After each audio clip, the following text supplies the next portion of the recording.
had enough. Well, you drove out there into the middle of nowhere and had some sort of loud verbal display challenging ET in general out in the middle of nowhere? That's what I was doing. I actually had a pistol in my hand at the time. I was really ticked off. When I was having this fit, I was waving the gun in the air, okay, and I had this fit. And at this moment, I said, okay.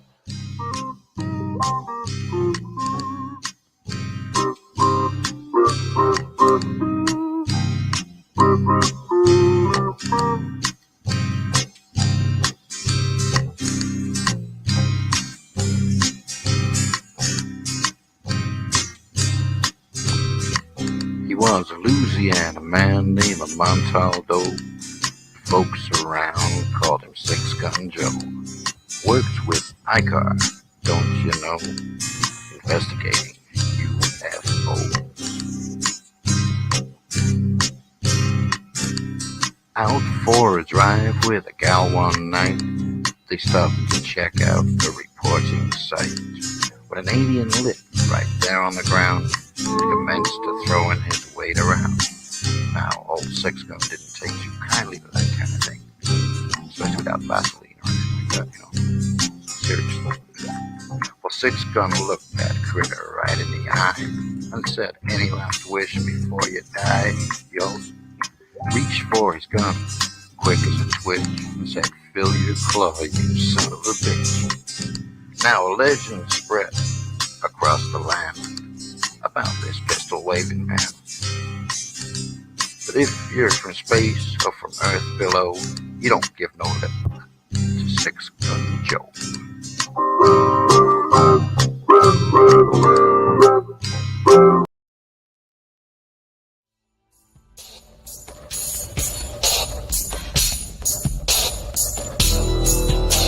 Welcome to the Outer Realm with Michelle DeRoche and Amelia Pisano. Airing live on the United Public Radio Network, 105.3 FM in New Orleans.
Hey, good evening and welcome to the Tuesday night edition of Into the Night with me, Sexy Santa, Sean Kelly. yeah, people still call me Sexy Santa, so I'm pretty good for that. Wait till we get around Christmas, man. I'm going to go all out. No, I'm just joking with you. Welcome to the show. I want to thank UPRN Talk Radio 105.3 Mississippi, 107.7 New Orleans for allowing me to share 2 hours of my time with you on Sunday nights and on Tuesday nights from 8:10 to 9:10 p.m. on this wonderful platform that I have. A couple of announcements I want to share. First one, don't forget my dear friend CL Thomas. Her podcast comes on right after mine at 9:10 or 9:15, one or the other. And her guest tonight, okay, is Brooke Ashley. And they're going to talk about evidential mediumship. That sounds pretty interesting. And after my show, go over and show her some love. Check her show out. Let's see who we got in the house. We got, hey, Michelle, good to see you. Bob, good to see you. Kurt, as always. Mark Eddy, how are you? As a joke, gets a smile in here. But listen, tonight I have a good friend of mine. Not tonight, buddy. Not tonight. No, Ciel's on after me. There was a little mix-up, dude. So tonight is just an hour, and my Sunday night show, starting September 1st or in the month of September, then I'll just be going back to an hour show because we have the two brothers who are Navajo in um, are coming on Sunday nights at 9 p.m. So my guest tonight, okay, is a friend of mine, and he just wrote a book. His latest book is The Ohio Valley's Antiquarians. I think I pronounced that right, and what they discovered. Okay, so little AI overview. Thank God for AI for this stuff. An antiquarian is someone who studies, collects, and deals in antiquities, which are old or rare objects of historical or artistic interest. Hey, Patrick Keller, it's my brother. How are you, bro? Good to see you. They may focus on artifacts, manuscripts, historical sites, or even old and rare books. Essentially, they are interested in the past, especially through material remains and evidence, often with a focus on imperial aspects of history. Antiquarians are primarily concerned with the physical remnants of the past, such as artifacts, monuments, and documents.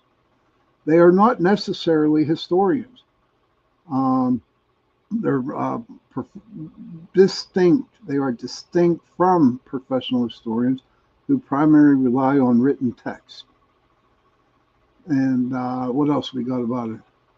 The new antiquarians is a recent trend involves a new generation of collectors, often younger, who are drawn to antiques and historical artifacts, sometimes incorporating them into modern living spaces. So that is what Mark's newest book is back about. And without further ado, I want to introduce you to Mr. Mark Eddy. Hey, Mark, good to see you, buddy. Hey, Sean. Hi, Roomies. You have Oh, Z-Sun in there. Yeah, that's Kevin. Actually got to hear Six Gun Joe and get me wound up for the show. It's been a while since I heard that, but I feel honored. Hey, Joni McGillick, Patrick, my brother Patrick says hi, Mark. And Patrick. Kevin got it right. Don't whistle in the night is the show. Okay, I'll remember that, Kevin. I'm really looking forward to them following me, man. They're here with me. Okay. Wow, Mark Eddy live, he says. Yeah, I mean, you mentioned that I was in chat, and all of a sudden I appear on the show. How about that? The portal. So tell us a little backstory about yourself. I live down the river from you, and there's book. There it is. Oh, lakes and lizards and Lakes, Lizards, Linton, and Leverett. That kind of summarizes the book, and there's a little fossilized fern in a modern one. It's kind of going for the like Sistine Chapel with God and Adam's fingers touching, or like the E.T. However you want to look at it. Right.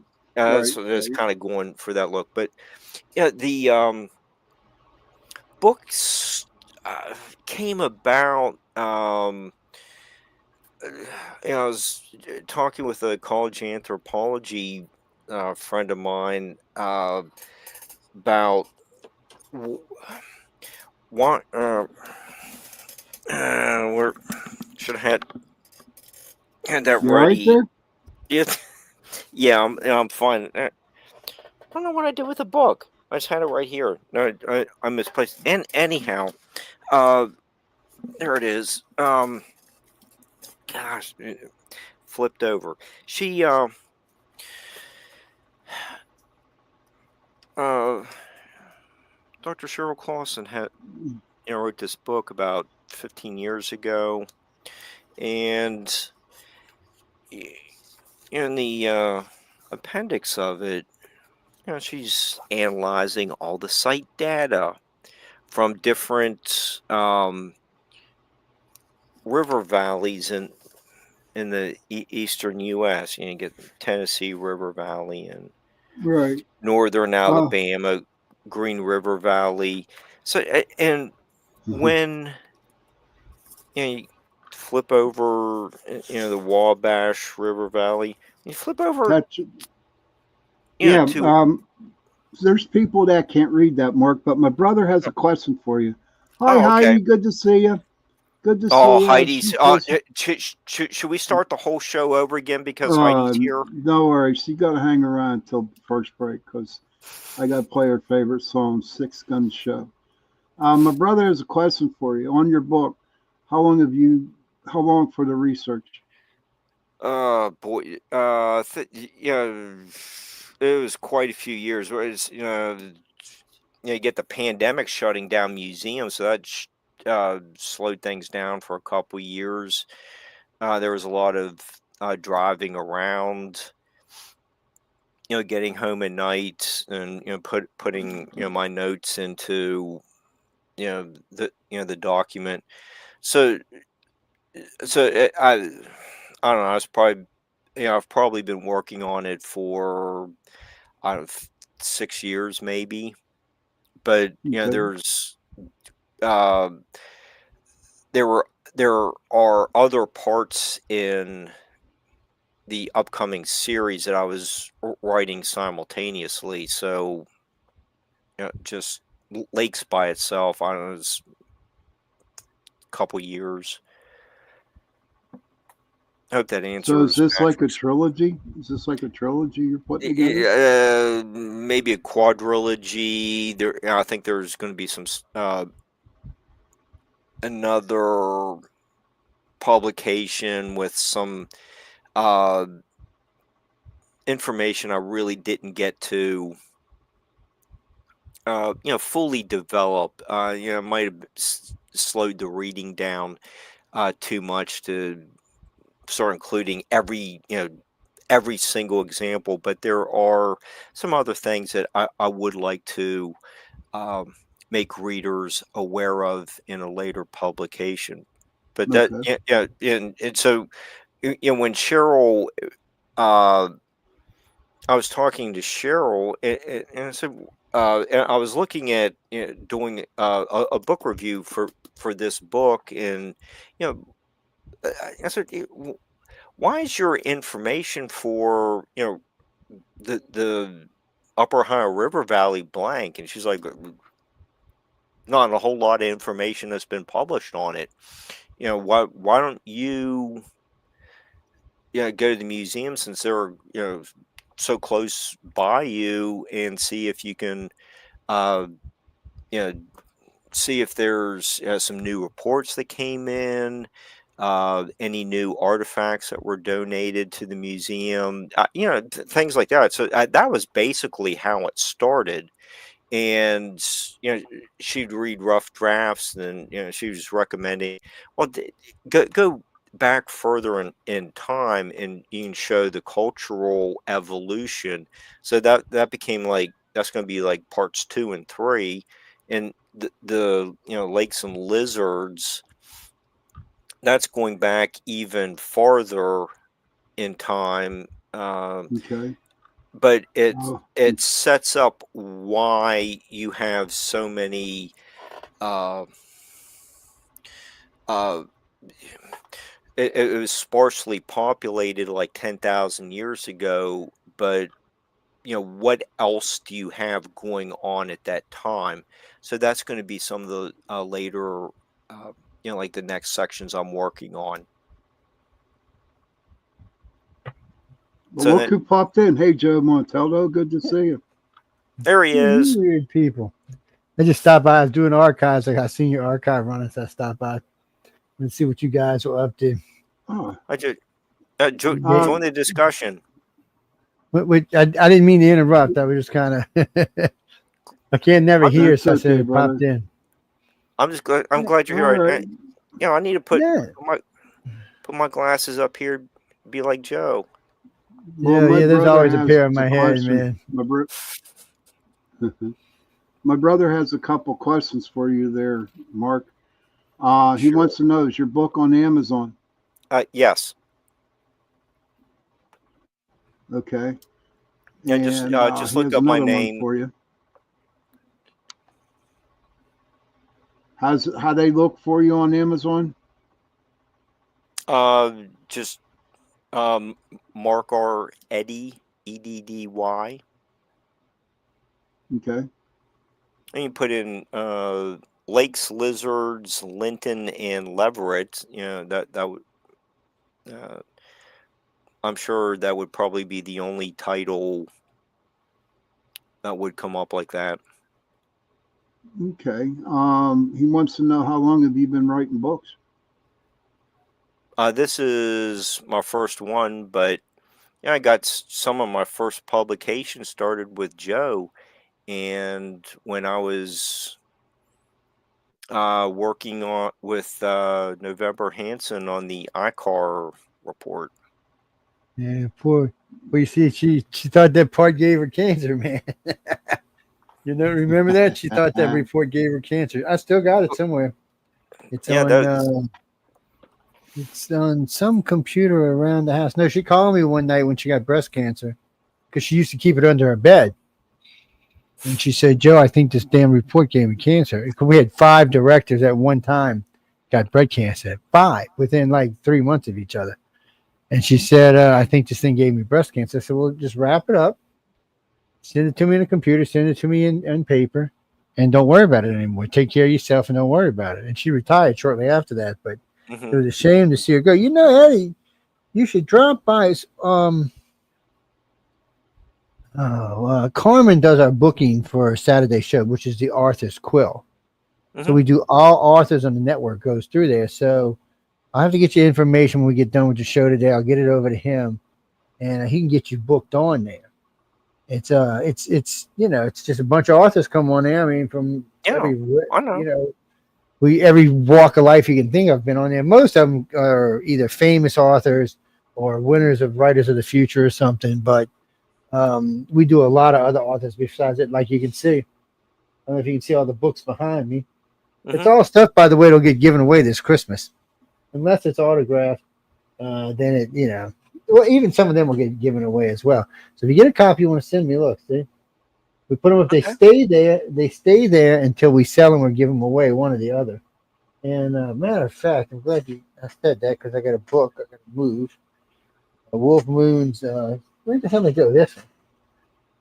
And if you ever find yourself in a bind on a story or trying to write something, this guy, he's a good friend of mine, Wolf Moon, how to write a howling good story. I tell you what, there's a lot of information there, not just for writing fiction, but for writing nonfiction as well. And this sucker has managed to get a winner in Writers of the Future every year for like the last 10 years. Wow. Don't know how he does. He's gifted. But he's got a lot of talent on getting books done. And he's got a lot of talent on getting books out there. And, I'm friends with your boy who runs Dragon Con and the guy who runs Fanex up in Utah. So I'm at Dragon Con, Pat Henry, over a bowl of tomato soup at a thing in Los Angeles. I go out to LA every year. I go out as press for LA every year. And I was sitting there with Bill Ford. With Bill, and Bill goes, oh, let me introduce you to this guy. I didn't know who this guy was. Didn't really even care. I got a lot of stuff going on. I'm there for 10 days. They worked the hell out of me. He said, no, it's the owner of Dragon Con. I'm like, oh, really? Nice to meet you.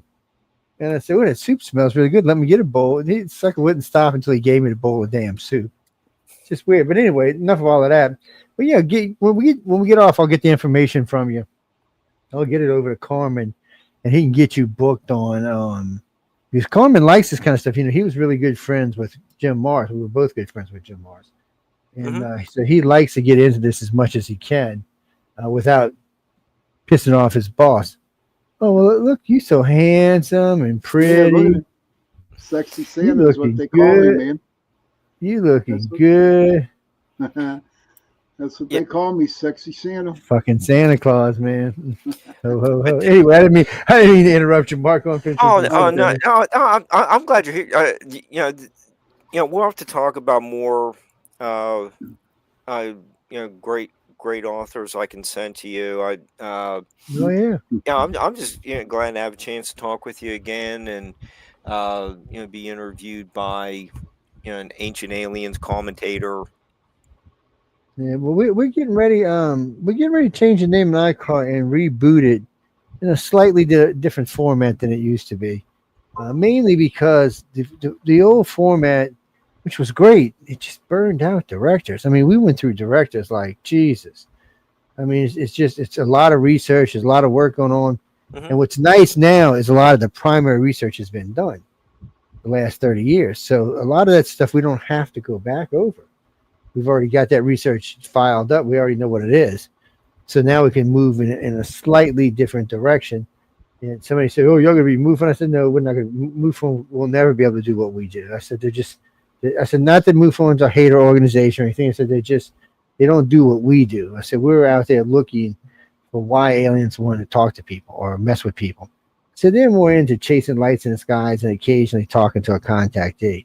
But that's not what we do. So we have 100. I think last time I checked, 134,000 abduction cases found. When I say that, ladies and gentlemen, that's cases that have been double checked. We get a lot more cases than that, but a lot of times they're just, somebody said, well, it's impossible to do that many cases. You couldn't do that many, Joe. Well, of course I couldn't do that many, but we had 62,000 either directors or field directors or state directors. I said, that's a little bit easy. It's only like 2 cases per person. I'm like, they're like, oh yeah, huh? I'm like, people always want to hate, man. They just can't help themselves. They always want to hate. Well, it was, kind of like one of my first, publishing things. What was just being a, co-author, if that's even the right word. But you in November gave me starts. Greg and Gia, I did too. I just really appreciate you guys helping me to get started. And 15 years later, here we are, still talking. Yeah, well, that's what it's all about. I mean, eventually we'll be like the rest of them, and we'll go to Way to Dodo Bird. But somebody asked me the other day if I was going to take on Whitley Strieber, and I'm like, why?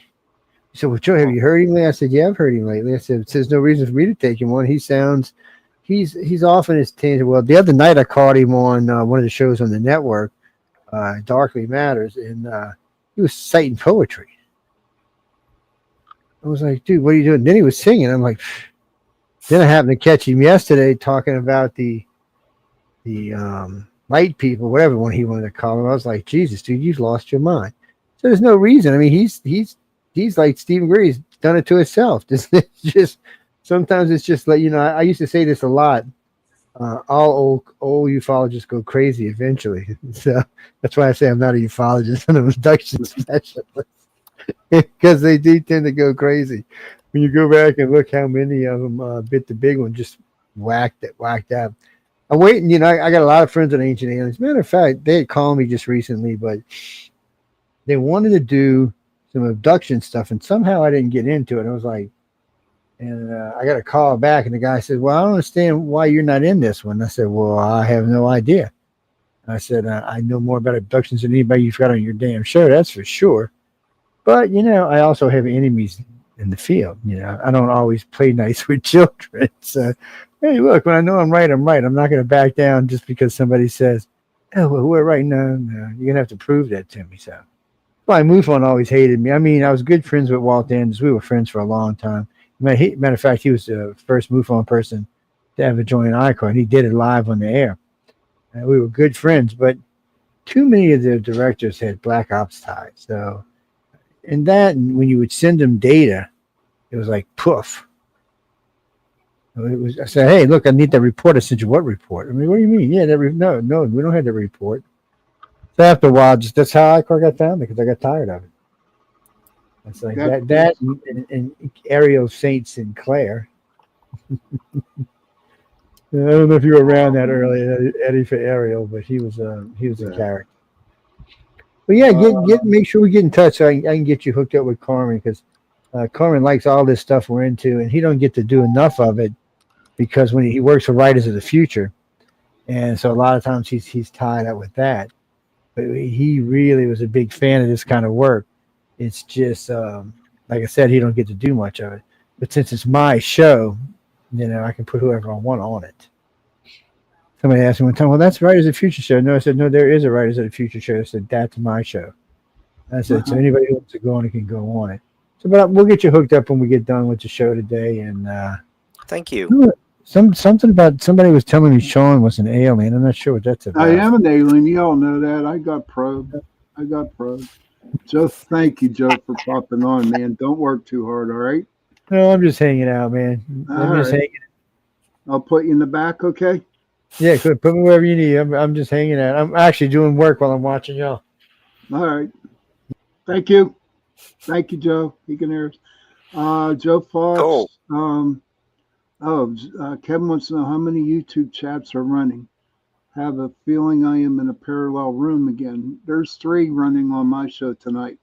CL's UFO Paranormal Radio and Pittsburgh Paranormal Society.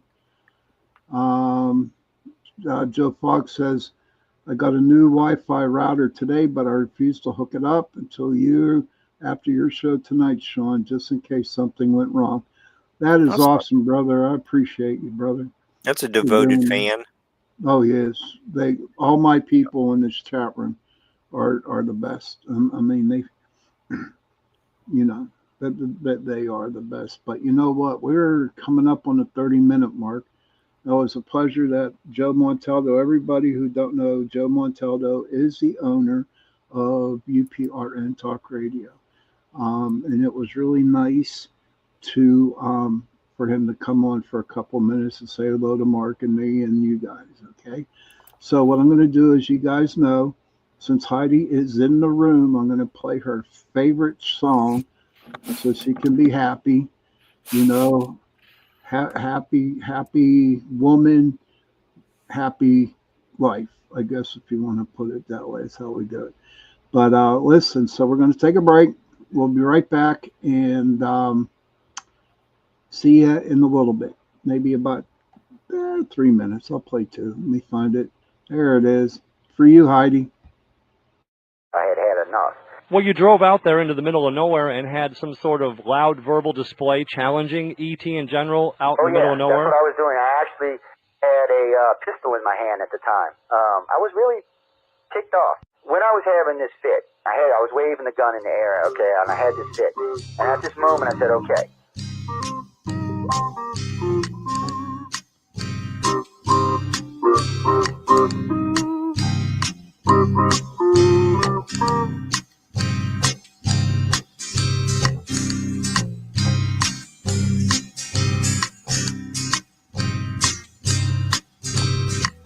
He was a Louisiana man named Montaldo.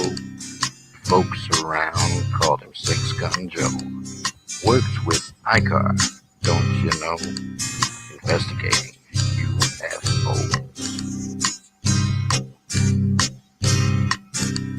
Out for a drive with a gal one night, they stopped to check out the reporting site. When an alien lit right there on the ground, he commenced to throwing his weight around.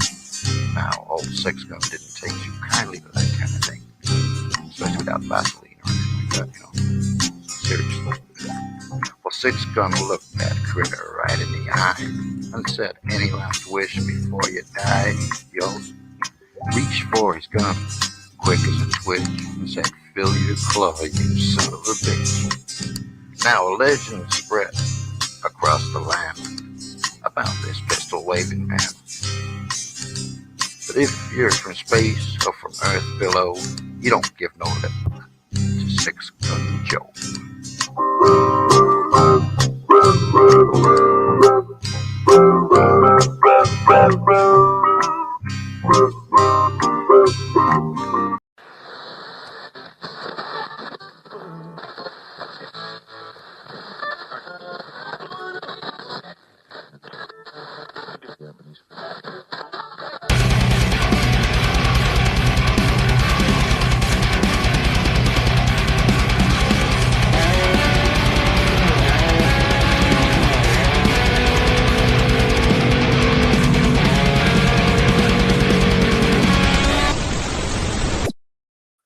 Hello, everybody, and welcome back to Into the Night with me, your host, Sean Kelly, along with my guest tonight, Mark Eddy, who is an author of the Ohio Valley's Antiquarians and what they discovered.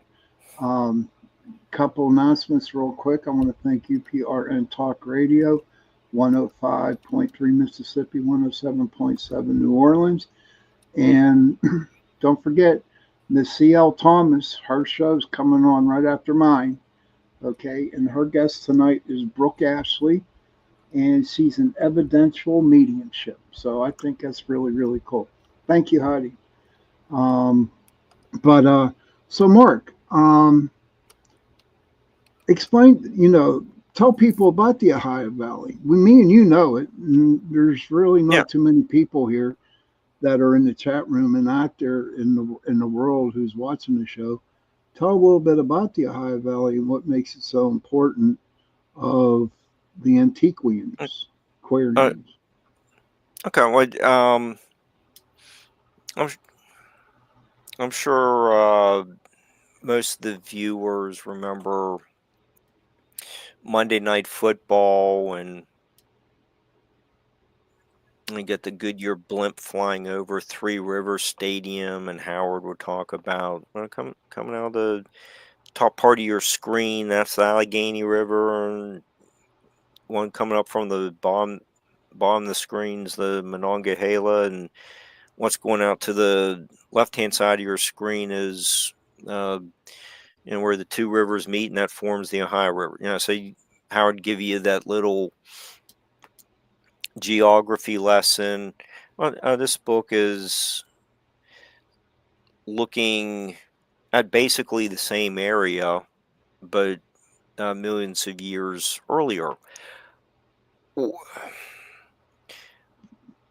What important things were found? You put in the book because it was an inland sea at one time.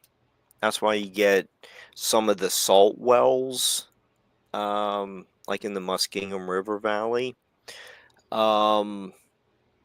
Eventually get a swamp, and that's where you get all kinds of lizard fossils that were found. So, like some of your first researchers are discovering, like the Edaphosaurus, like lizard kind of animals. They had looks like a gecko lizard with a like blue marlin fin on its back. It's okay. Like what are those things doing here? You get shark teeth.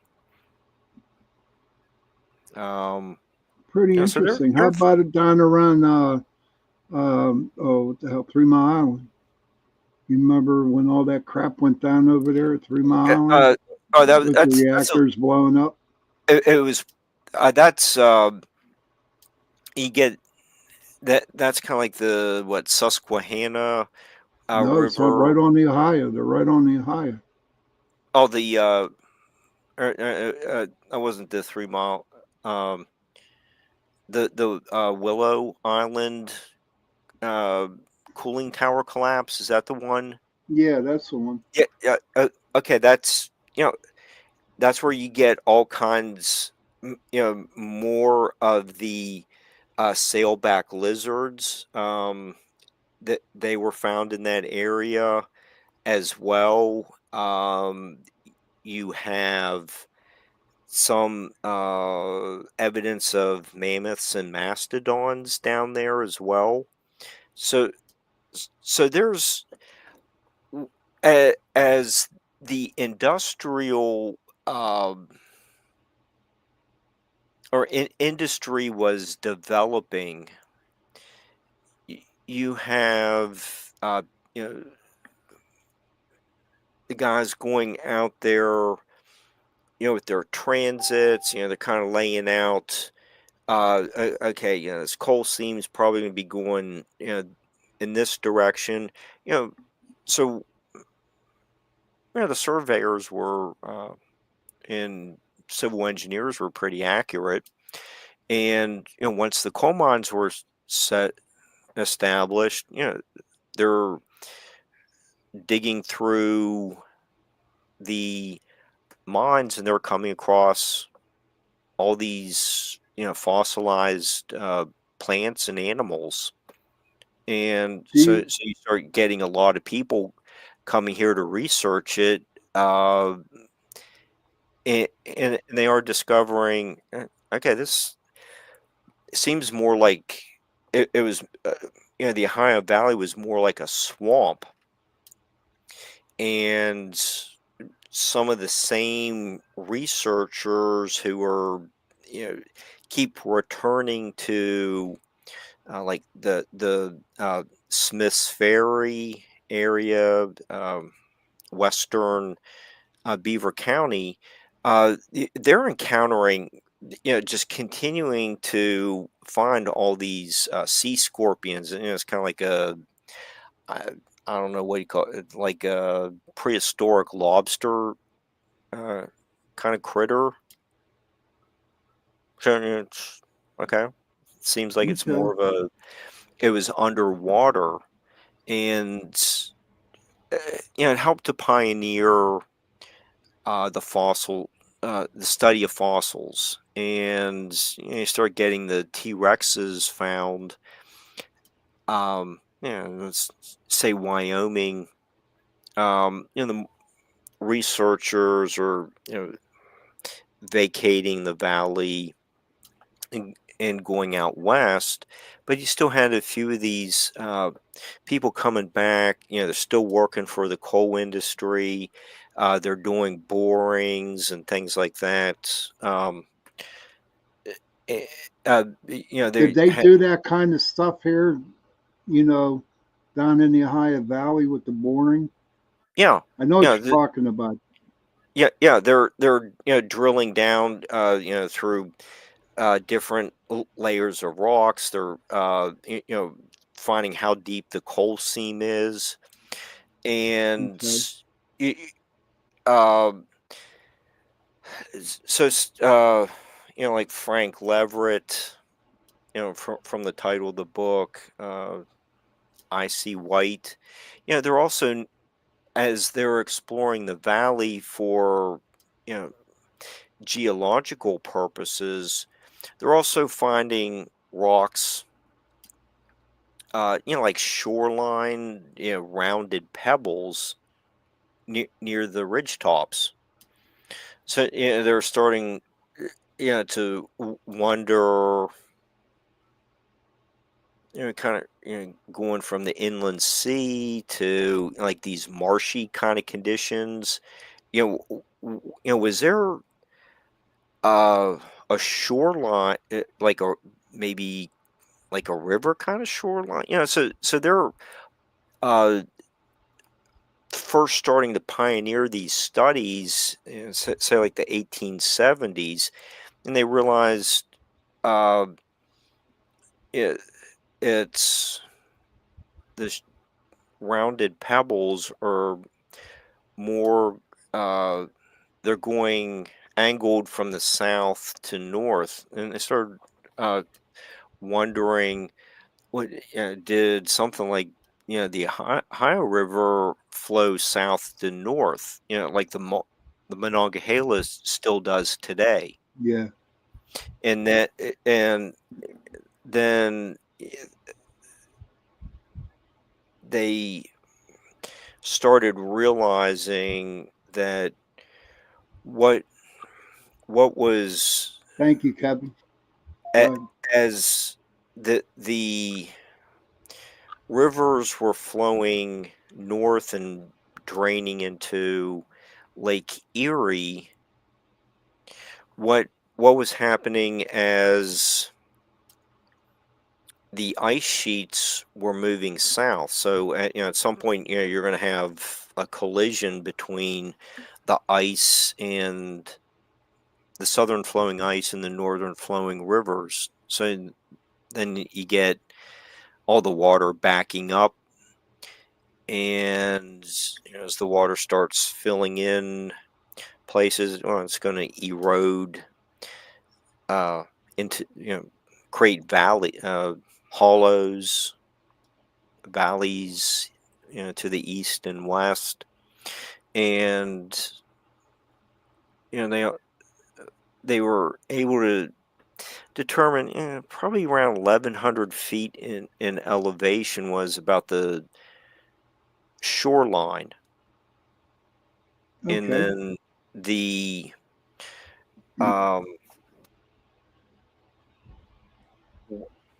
what was the area around New Martinsville, West Virginia, had a coal, it's like all the like silt deposits from all the swamps. Right. Okay. Create. Let me Okay. stop you right there for a minute. So this is a paranormal show. This is a mystical show.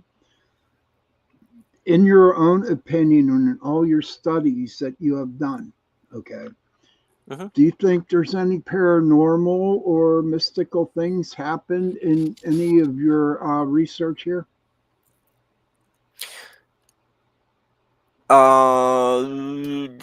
There. You can say no if you want to. Sorry.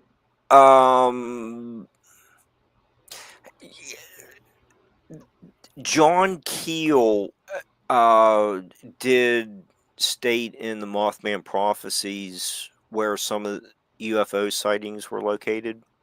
Okay. That he documented. They are near where some mounds were located. Okay, so I was going to ask you this question. What do you think of the Mothman? I'll tell you what, it's all joke. It's all lore. It's all it is. What do you think? I still, I've been down, Point Pleasant, quite a few times. I really enjoy the festival.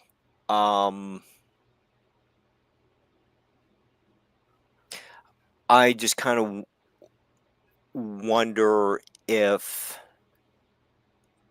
the Mothman could be some kind of pterodactyl type creature that we have all kinds of prehistoric animals documented along the Ohio River Valley. Probably one of the best examples is the Big Bone Lick State Park in northern Kentucky. It's kind of across the river from Cincinnati. It's all the same river valley. Could something from the distant past still be alive? Maybe like maybe a small family. They aren't the huge pterodactyls from that we know from the fossils, but could they be gone through kind of like a dwarfing kind of phase? That it has been known to happen to some animals due to environmental conditions. Okay. So, that could be a possibility. that explains why people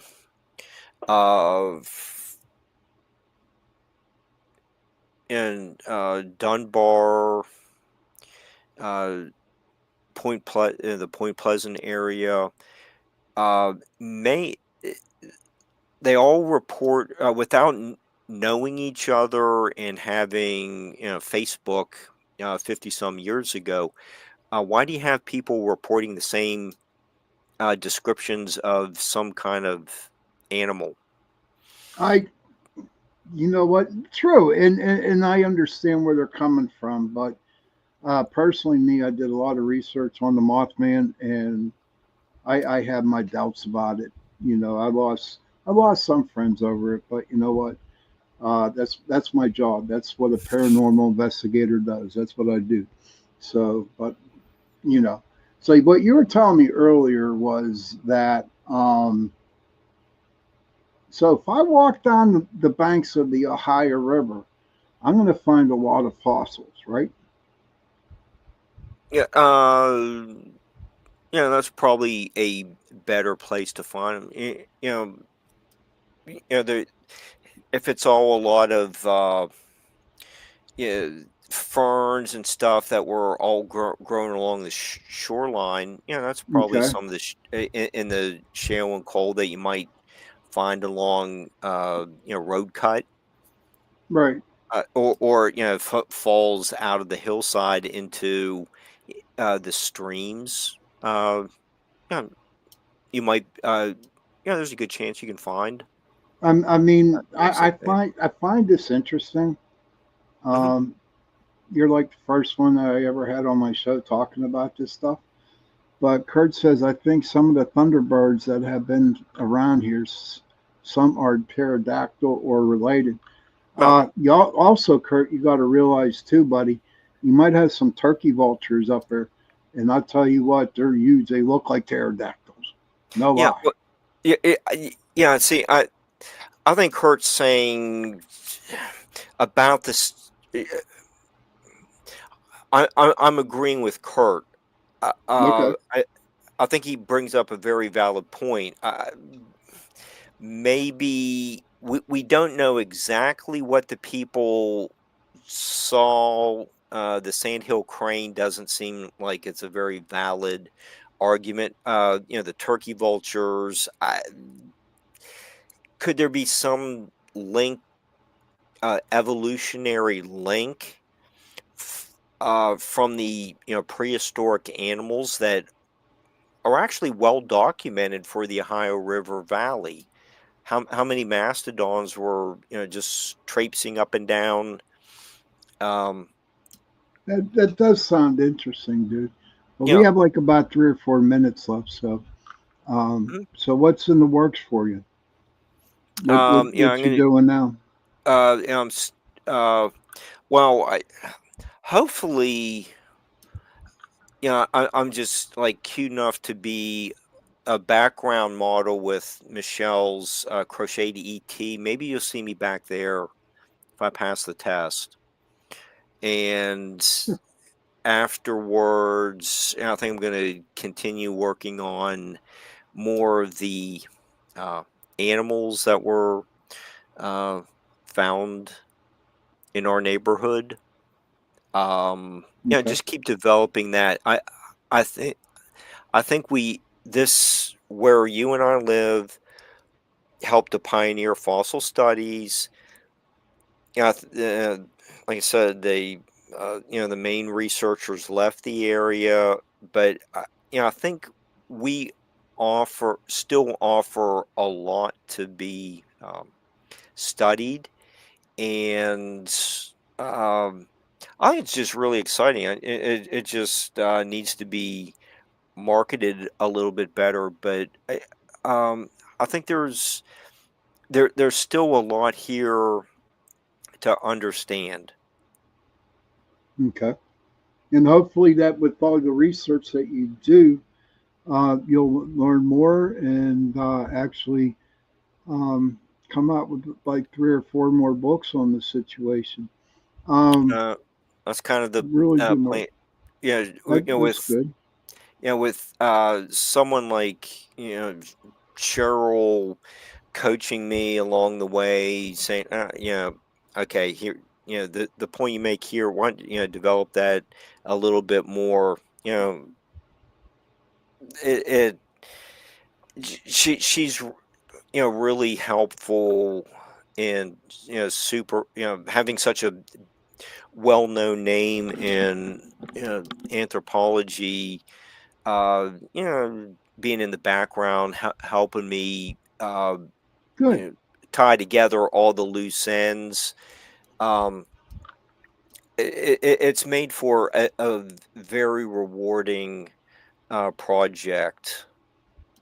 So I'm going to keep plugging along at it. It just takes a while, but I I think what's here, and connects me to where you live.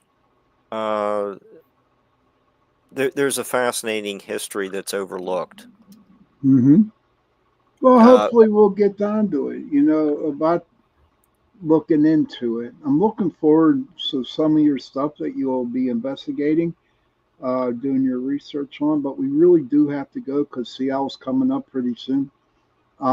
Where can people find you, Mark? let's see. They can find Lakes Lizards, Linton and Leverett on Amazon.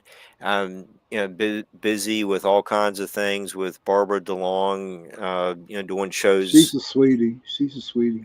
She was a terrific guest for you. Yes. Yes, she was. Yeah, Thank you, Joe. yeah, she's at barbaradelong.com. You can see all the shows we have programmed onto her website. So that's where people can generally see what I'm doing. Be doing a kind of like a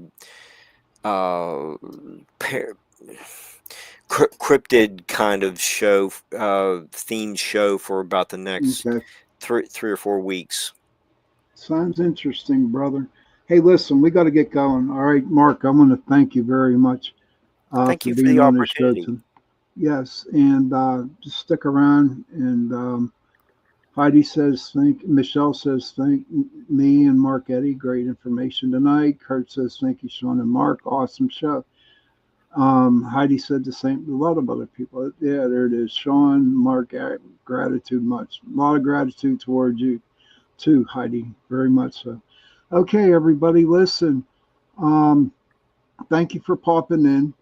Joe Fox says, thank you, Mark. Thank you for all popping in tonight to listen to a good guest, Mark Eddy. Children, if you can, please go to your parents and give them a hug and tell them that you love them.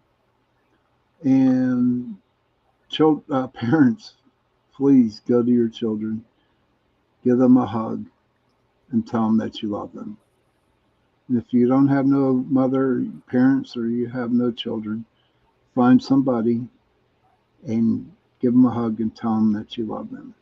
Don't forget, because those 3 words, I love you, go a long way. And don't forget, Ciel's coming on with her guests on the Gateway Podcast with Brooke Ashley, Evidential Mediumship. And guess who's back next Sunday? Yes, the one and only Annabelle. Good night, everybody. Have a good night and talk to you real soon. Good night.